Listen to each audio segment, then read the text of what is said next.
Hitech city ఎదురుగా గురుకుల్ భూములలో N convention అనే ఫంక్షన్ హాల్ ఏదైతే ఉందో అక్కడున్న చెరువులో సగానికి అడ్డంగా గోడ కట్టి కొన్ని ఎకరాలు ఆక్రమించుకొని ఫంక్షన్ హాల్ నిర్వహిస్తున్నారు.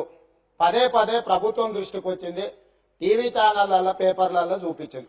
అక్కినేని నాగార్జున గారు కూడా దాని మీద స్పందించారు. ఈనాటి వరకు ఆ ఆక్రమణలు తొలగించలేదు. ఎందుకు అక్కినేని నాగార్జున గారు ఆక్రమించుకున్న చెరువుల ఆక్రమణలు తొలగించలేదు? ఎందుకు చర్యలు తీసుకోలేదు? ఏ శక్తులు అడ్డం పడుతున్నాయి? ఎప్పటిలోగా చర్యలు తీసుకుంటారో మంత్రి గారు సూటిగా సమాధానం చెప్పాల్సిందిగా కోరుకుంటున్నారు. నాగార్జున ఇప్పుడే ఒక ట్వీట్ చేసిన పరిస్థితి మేడం, ఒక్కసారి స్టే ఆర్డర్లు మరియు కోర్టు కేసులకు విరుద్ధంగా ఎన్ కన్వెన్షన్ కి సంబంధించి కూల్చివేతలు చేపట్టడం బాధాకరం. మా ప్రతిష్టను కాపాడటం కోసం, కొన్ని వాస్తవాలను తెలియజేయడం కోసం మరియు చట్టాన్ని ఉల్లంఘించేలా మేము ఎటువంటి చర్యలు చేపట్టలేదని తెలుపుట కొరకు ఈ ప్రకటన జారీ చేయటం సరైందని నేను భావిస్తున్నాను అంటూ ఆయన చెప్పాడు. అంటే ఎక్కడ కూడా దీనికి సంబంధించి కూడా ఎక్కడ కూడా మేము ఉల్లంఘనలు చేయలేదు అని చెప్పి వాళ్ళు మాట్లాడుతున్న పరిస్థితి. అంటే ఒక రకంగా అంతకుముందు కూడా ఎన్కన్వెన్షన్కి సంబంధించో లేకపోతే ఇట్లాగా చేసిన పరిస్థితి.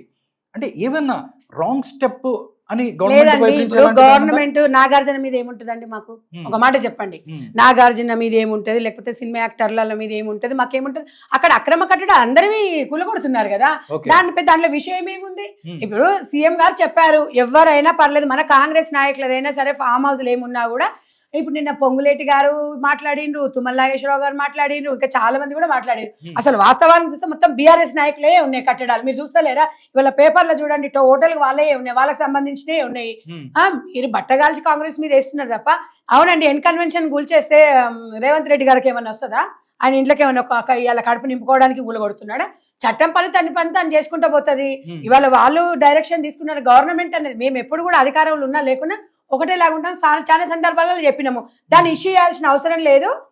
అది చట్టానికి ఎవరు కూడా చుట్టాలు గారు. కాంగ్రెస్ పార్టీ ప్రజల సొమ్ము, అది కాకుండా ఉండాలి. ప్రజల సొమ్ముకి పూర్తి బాధ్యత కూడా కాంగ్రెస్ పార్టీ వహిస్తుంది. కాబట్టి ఎక్కడ కూడా అది మిస్యూజ్ కావద్దన్న అంశంతోనే రేవంత్ రెడ్డి గారి నిర్ణయం తీసుకున్నారు తప్ప, అంటే రేవంత్ రెడ్డి గారి నిర్ణయం తీసుకుంటే ప్రజలకి ఏమైనా నష్టం జరుగుతుందా అండి? మీరు ఒక మాట చెప్పండి. అంటే ప్రజలకి నష్టం కాదు, ఎక్కడైనా అక్రమ కట్టడాలు ఎవరైనా కూల్చేయాలి, తప్పదు. కానీ కేటీఆర్ ఈ రోజు సవాల్ చేస్తున్నాడు, కాంగ్రెస్ పార్టీ సవాల్ సేకరిస్తుందా?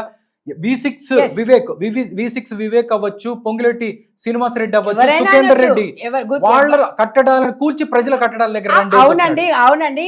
ఇప్పుడు మీ దగ్గరకు వస్తాము, మాకు 2 రోజులు టైం ఇవ్వమని అడుగుతారు. ఇప్పుడు అందులో ఉన్న సర్దుకోవడానికి కూడా టైం ఇవ్వాలి కదా. అక్కడున్న పరిస్థితులు ఏందనేది కూడా వీళ్ళు తెలుసుకోలేకపోతున్నారు. కనీసం నోటీసులు కూడా ఇవ్వలేదని చెప్పారు. ఆయన మాట్లాడతారండి, వాళ్ళు ఇష్టానుసారంగా మాట్లాడతారు. ఎట్లుంటారు సార్? డైరెక్ట్ వచ్చి కూలగొడతారు. ఒక మాట మనం వాస్తవాలు మాట్లాడుకుందాం. అంటే కోర్టుకి వెళ్ళి స్టేలు తెచ్చుకుంటారని చెప్పి. అవునండి, ఇక కోర్టుకు పోతారంటే ఎట్లుంటుంది మీకు తెలుసు కదా. దాన్ని అది కాకుండా ఆల్రెడీ అక్కడ నువ్వు చేసిందే తప్పు, ఇంకా మళ్ళీ కోర్టుకు పోయి ఇంకేం చేస్తారు? మీరు చేసింది తప్పని మీకు తెలుసు, అది కాలయాపన తప్ప కోర్టు అది నిజంగా కూడా ప్రజలకు ఉద్ధరించేది ఏం లేదు. దానివల్ల ప్రజలకు ఏమో కోర్టులో వచ్చేది ఏముండదు. ప్రజల సొమ్ముని ఎవ్వరు కూడా తీసుకోవాల్సిన అవసరం లేదు. వాళ్ళకి బాధ్యతగా మేము ఉంటాము. ఇవాళ కేసీఆర్ తెలంగాణ వస్తే కాపల కుక్కలాగుంటా అని మాట్లాడినోడు.